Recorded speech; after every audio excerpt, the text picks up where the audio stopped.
Hey guys, welcome back to my YouTube channel. I hope you all have been doing really well. I have been doing great, thank you. Okay, so today I am going to be responding to the questions that have been asked. This doesn't in any way change or stop me from responding to the questions that you drop in the comment section, but it's just that in my last video I said if you've got any questions, drop them in the comment section and I will compile them together and I will respond. The questions I want to respond to right now are just basically questions that have been repeatedly asked that I feel like maybe you guys need more clarity on it. Now, I'm not particularly a perfectionist, or I'm not particularly perfect with all of this, but I don't know. I'm just going to explain all of this from my own understanding. The first question I want to respond to, someone says, can you make a video on filling the application form, explaining the evidence on supervised practice and evidence available supervised practice? Okay, this question keeps coming up all the time, even in my DM on Instagram. So basically, I just want to really clarify this. Now, when it comes to, okay, in the page here, I've got mine, so I'm trying to use it. Okay, we've got the no evidence and the evidence available, and we've also got like the unsupervised practice, and we've got supervised practice. Then we have number of patients. Now, what I'm going to say is, in my own understanding, we've got the no evidence. No evidence is probably if you have seen a certain, if you've seen certain patients that you feel you just do not have any record of, but you have maybe in the course of your work or practice, you've been able to come across them, but just maybe you didn't have a logbook where you put it all together, or there was just no report about that. For instance, I could say maybe if you had an outreach or something like that, and you saw some sort of patients that you just didn't, just probably no record of in a way that maybe you can remember, then maybe that is, you don't have any evidence.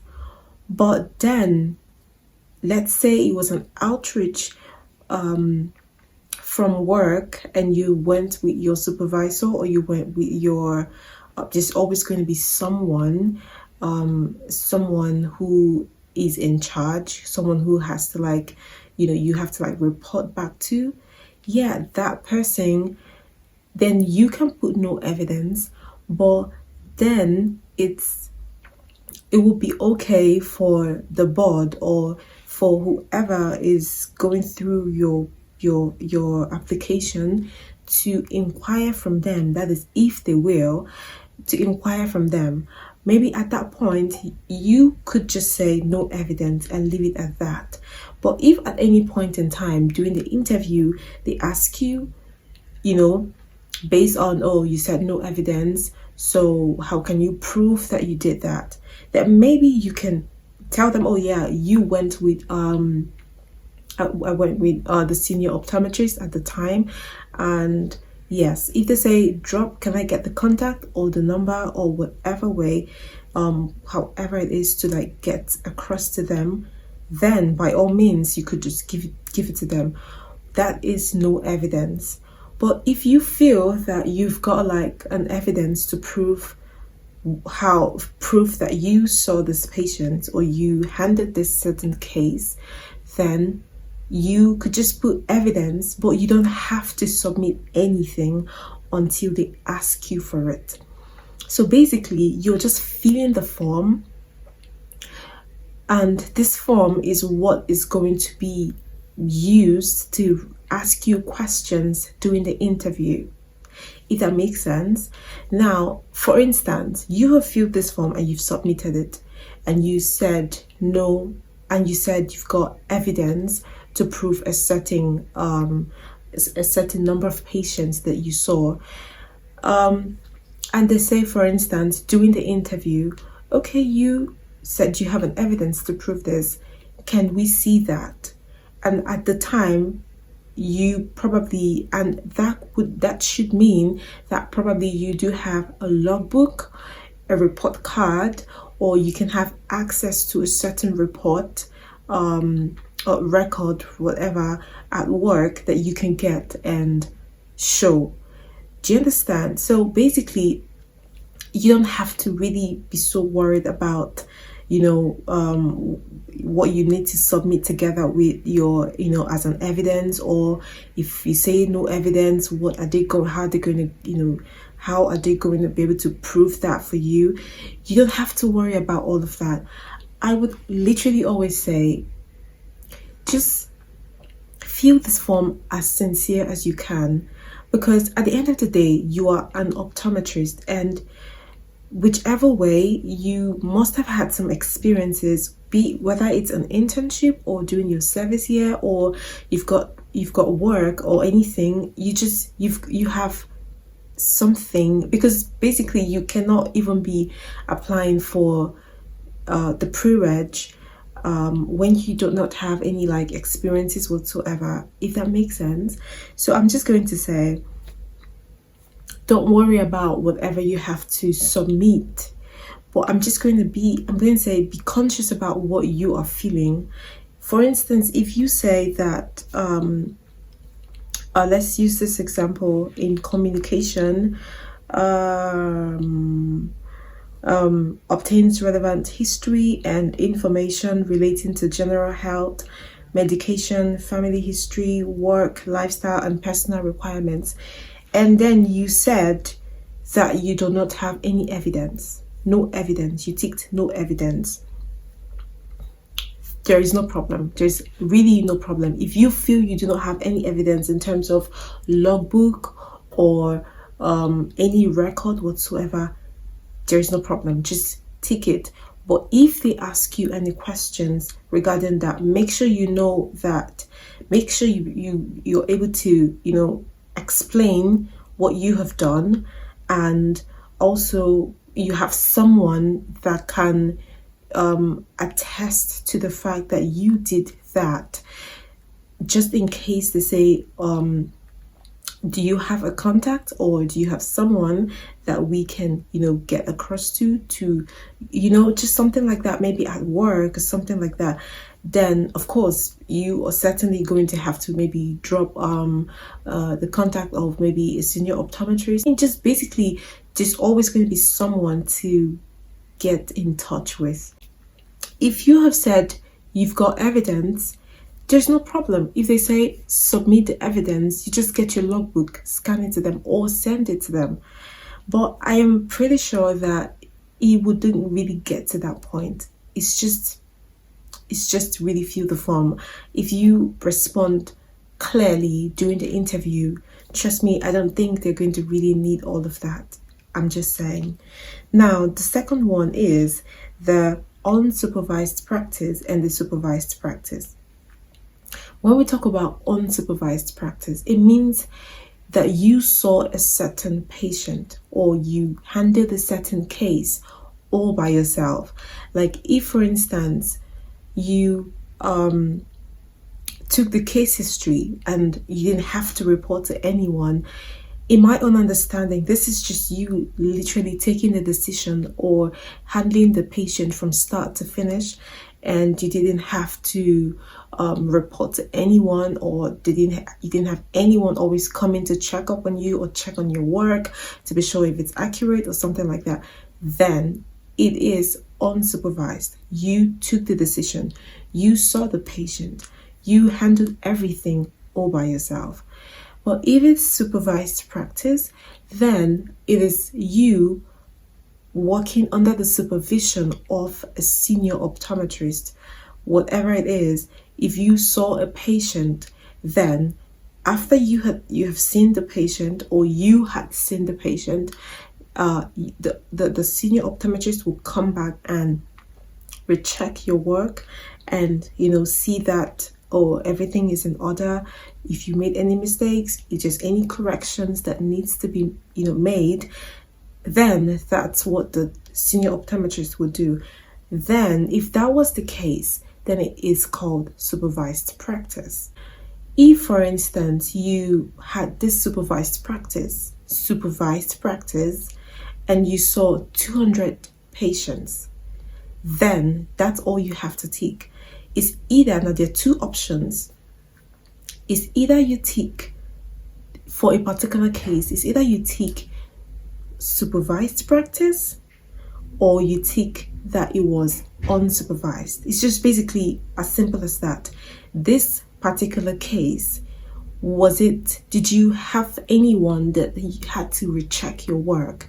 Did you have anyone that had to come back and say, oh, okay, this is where you didn't get it right, this is what you have to do about this? If that was the case, then it was supervised. But if you saw this patient start to finish, then it was unsupervised. And for that case, you're going to put the number of patients that you saw unsupervised. If you're taking unsupervised, then it means that if you saw about 200 patients, and all these patients, you handled them all by yourself, then you can tick unsupervised. But if you had this patient and they were all at every point in time that you saw them, someone came to check, to double check, then it was supervised. So if you have like 200 patients and they were just like that, you're going to have to tick supervised practice. Okay, so these are the two ways this can be handled, either supervised or unsupervised. Now, in a case where, let's say for instance, you saw about 1,000 patients. Let's say for instance, you saw 1,000, you handled 1,000 contact lens patients. And in this 1,000 contact lens patients, not all of them were completely supervised. Not all of them were, rather, completely unsupervised. You saw, let's assume, within the 1,000 patients, you saw about 700 of them, and you saw them all by yourself. But however, 300 were also, you had to call someone to, check, or you had like a senior optometrist that had to double check. Then what you would do in that case is you would tick supervised practice and you would tick unsupervised practice. And then in the number of patients, you are going to have to specify that for unsupervised practice, you saw 300 patients, and supervised practice, you saw 700 patients. That is the only case where if you're taking two of them, it goes. So if you are going to take unsupervised practice and supervised practice, you have to state in the number of patients that you saw 300 patients unsupervised or supervised and 700 patients unsupervised, if that makes any sense. Okay, so that is just basically all about this. I'm just going to really say, look, nobody really cares. Just really know hard and fast rule to this when it comes to the number of patients you've seen based on your number of maybe years of experience or something. I'm always going to say, the more sincere you are about the numbers, the more you're going to be able to defend yourself. Because if you put that you've got like 10,000 patients and you have just had like 3 years experience or 2 years experience, and you put 10,000 and you know within yourself you haven't seen 10,000, I mean, I do feel that they could see through you and it wouldn't really be sincere. So I'm just going to say, really try and be as sincere as you can. If you haven't seen as many patients as possible, if you haven't seen, if you've seen just 200 patients, if you've seen just 100 patients for a certain case, just put it there. The most important thing is not just about how many patients you've seen, is do you understand how to handle those patients? Do you know what you have to do, at if those kind of cases present? Right? So if, assuming you just put like you've seen 1,000 patients and then you're being asked in the interview about how to handle a certain case, are you going to be able to respond to that? So I don't know. I'm just going to say, stay sincere about it. Just really no big deal about trying to put so many numbers of patients that you haven't seen. Just be as articulate as you can be in terms of the patients that you've seen during your outreach, during your normal clinic sessions, during your consultations. Just gather them all and put those numbers. Okay. Yeah, I think that is all for this no evidence and evidence available.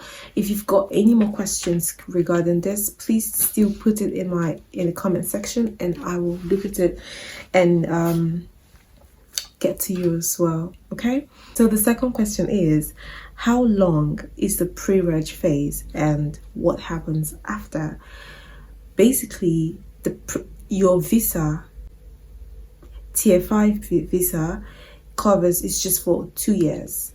And the pre-reg year is about 1 year. So just let's say 1 year and few months, depending on how yours goes. But that is why you have a 2-year visa, because you would, whatever it is, you've got like, I think the maximum of the whole pre-reg, when I say the maximum, I mean like in case you had like to resit a particular exam or to retake it in any way, whatever it is, however you have to repeat the exam, it shouldn't be more than 2 years. No, it shouldn't be more than 2 years. I'm going to say the maximum should be about 2 years. So which is why you've got like the tier 5 visa is just about 2 years, and it should cover your stay for as long as you have to get your pre-reg or you get the exam right. Okay, so basically what happens after pre-reg?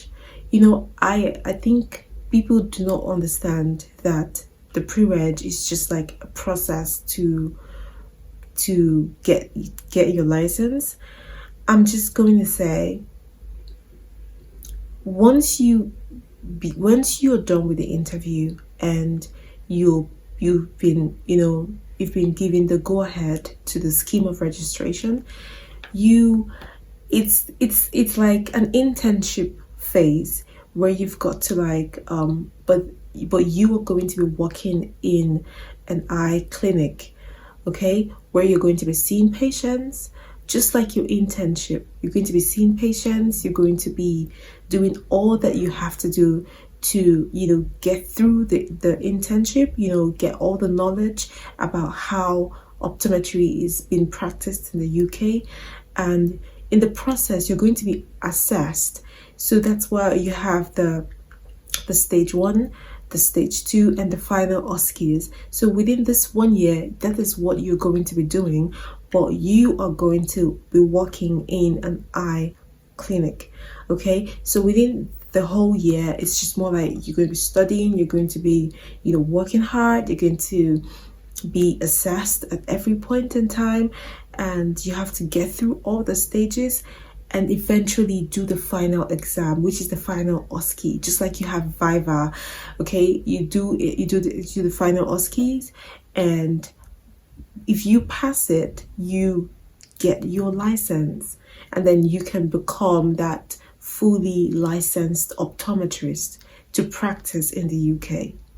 Okay, so that's really what happens after. So what now, once you're done, and if you've got like the tier 5 visa, once you finish all of that, you, in the process, before that one ends, you're going to have to reapply for maybe a tier 2 visa now that would allow you stay and work as an optometrist, if that makes sense. So the third question is, how long did it take you to go through this whole process? Okay, for me, it took me about 6 months. Now, basically, I got to know about this, I think last year. I actually really started last year. That was like 2020. And that was like the beginning of the year. And in the process of trying to get through it, no, was it last year? This is 2021. So yeah, I would say last year, ending of last year, actually. That's when I actually got to know about it and I started. But because I didn't know anyone else at the time that was doing it, so I didn't quite know what I was meant to get, and the documents I was meant to like put together. Although they sent it to me, but I felt like some documents could go. For instance, I had sent my statement of result instead of sending the original instead of sending the degree certificate, I sent statement. So at every point in time, they will always get back to me and say, oh no, we need your degree certificate. So literally I spent so much time trying to get my documents right, because I didn't know which it was. Now, once I got that and I sent it, and then they sent me back a message and said, oh, we don't need your unofficial transcript, we need your official transcript. So you see all of that, go back and forth. So if they said, okay, we need your official transcript, I had to go back to school trying to get my official transcript, the whole process. So it took a while. So when I finished everything from about, I think that was like, was it October or so? I officially then, plus my IELTS, I didn't get the IELTS the first time. I didn't get it the second time. I don't know what happened, to be honest. I didn't get my IELTS the first time. I didn't get my IELTS the second time. And I was literally tired. Like I literally said, you know what, I'm not doing this again. Like I can't keep writing this IELTS and I'm failing it. It was just really crazy. So it was literally at the time.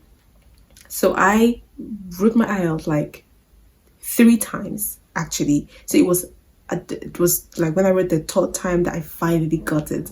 So that was just it. So that also really extended the time. So when I finished putting together all the documents, it took me about, was it like 4 months or so? I think that was like October, November, December, January, February. Then I got all the documents right, and then in March I submitted it. So basically I officially started this whole process March this year, 2021. So I submitted it in March, and because basically that was when my IELTS came out. Of course, you know how these people can be. If you don't have your IELTS, if you don't have any of the documents correct, or you don't have, or there's still one missing, your application will stay pending until you get that document. So basically my result came out like, I think March 10th. So I did everything and finally submitted all the documents in March. So that was just it. That's when I actually started counting. So March, April, May, June, July, August. Yeah, I got everything August, like literally everything was ready August, so it was just me basically trying to like delay and all of that. Then we've got like September, and then I traveled October. So but basically down to August I was ready. Okay, I was ready. So then I finally traveled October. So basically I would say it took me 6 months to get everything done. Okay, but I don't think you need to put pressure on yourself. First of all, that's what I would say. Don't put pressure on yourself to say, oh, 6 months, okay, mine has to be 6 months. Just look, don't stress it, give it time. If I count how many times, how long it took me to get it right, I would say from the beginning, it would be almost a year, literally, to get everything done and just come up. But I'm just going to say, don't put pressure, just take it one step at a time. Keep doing what you're doing, keep doing what you're doing, as well as applying for it. It would come through if you just like don't put pressure on yourself. Okay, then the next question is, can I bring dependent in this visa to UK as a pre-reg? Yes, you can. I mean, if you've got the money and if you do have a family, there's no way you're going to leave your family behind. If you want to bring them, of course, it covers your family. If you've got like a wife, or you've got a husband, you've got kids. I know people who brought like their whole family over to the UK, and they came just because of the person doing pre-reg. So all the family members just came with an immediate family. For instance, if you're married, if you've got like a husband, wife, and your children, you can just come with all of them. You can come with someone. That's what I mean. Now, the fifth one is, can we have the money in our account, in a domiciliary account, or must it be our country's currency?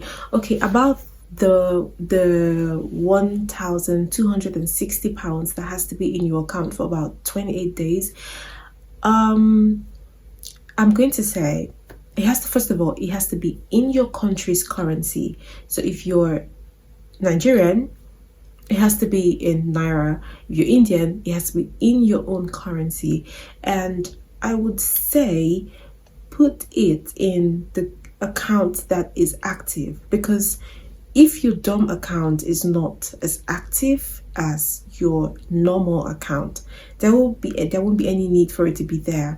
Because if you print out the statement of account, it wouldn't show any activity. Even if you, for instance, you stayed like 28 days, if there's no activity on any particular day, it wouldn't show. So your bank statement is basically going to be empty. So I'm just going to say, put it in an active account where you do your normal transactions, so that if you're printing your statement, it would show that account is actually active, and you put money and you take money out of it. That's just the way it's meant to be. So put it in an active account. Okay, now, how much salary do we get during our placement period? Basically, you're going to be paid. Okay, that's just the thing. And regardless of anything, I can tell you that whatever amount of money you're going to get is going to be enough to take care of you, at least minimally, while you stay here in the UK. For instance, if you are a pre-reg, that money would do you to pay your house rent. It would do you to for transportation. It will cover for your feeding. It will cover for your clothing. It will cover for literally all the basic things that you need. If you're not very extravagant, I would say it will cover for you. Literally, you are going to be comfortable. Okay, so I don't think you should be worried about it. But I would say the range of the salary is from, we've got so between £18,000 to about 35, right? Just in between, you could get any of them as your salary. It just depends on where you are working. Okay, so whatever the price is, it's always going to be the minimum wage. Okay, and the minimum wage is enough to at least keep you at least a bit comfortable before you begin to earn as a licensed optometrist. I mean, it's just a year, okay? So you would survive. You would certainly survive if that's what you're worried about. You would be fine. You would be, trust me, you will be fine. And so far in my stay here, I can tell you that, in my own opinion, things are not as expensive as they make these things look. People tell you UK is expensive. Everywhere is expensive. Nigeria is expensive. Come on, if you've stayed in Lagos, you know the house rent is expensive. Anywhere at all in Nigeria is expensive. To get a house in Nigeria is expensive. To transport yourself, if you live in Lagos, is expensive. Basically, your salary cannot even afford to take care of you comfortably in Nigeria. So I don't know why we keep making it look like, oh, if you have to come to the UK, you're coming to suffer. It's basically the same thing. If housing is expensive everywhere, housing is expensive in the UK, housing is expensive in Nigeria, it's expensive everywhere. I don't even understand why people keep making it look like, oh, UK, like anywhere you go, housing is expensive.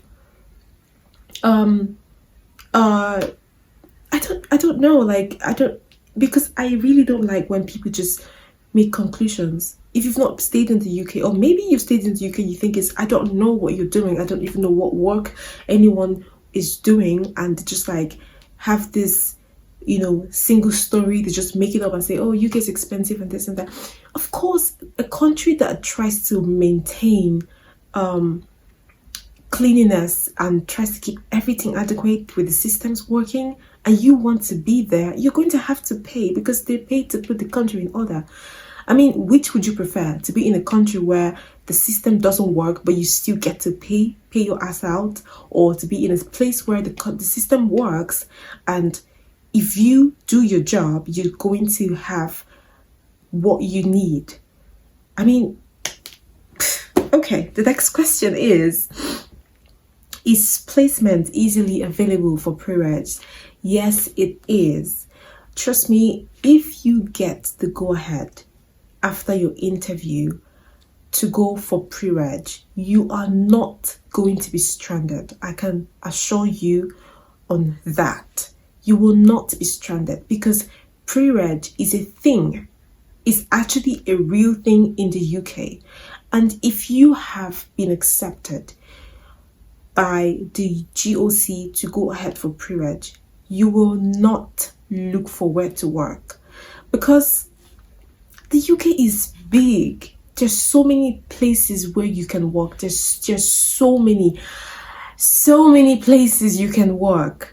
I'm telling you, because, oh my God, don't even worry. I'm just going to say, be concerned about getting through every stage, getting through the interview, getting through all you have to get through before you get to the point where you have to look for a place. Okay? Anywhere you want to be in the UK, you've got Scotland, you've got Northern Ireland, you've got Wales, you've got the England. Even if you decide to stay in England, there's so many places where you can stay. Okay, you've got the recruiters. There are recruiters who are available to help you get a pre-reg placement. All you just need is a phone call away, or a text, or an email away to them, and some time for them to get you a place. You are certainly going to find where to do placement. So don't let anyone talk you into, oh, there are not enough. Come on, if there were no places enough for pre-reg, they wouldn't be looking for pre-reg. They wouldn't even allow pre-reg to come from other countries. Okay, so this is just all of it for now. If you've got any other questions for me, put them in the comment section and I will get the beep and I will respond as soon as I can. I want to help as much as I can, okay? So don't be afraid to ask me questions, okay? And trust me, if I have the time, I will respond, okay? I always try my best to do that, and I'm sure you all can attest to that. So this is all I have for today. If you've got any other questions, like I said, drop them in the comment section and I will respond. For now, I know this video is already lengthy, but I hope that this really has gone a long way to help you guys understand a lot better. Okay, so I will see you again in my next video. For now, stay blessed. Okay, bye bye.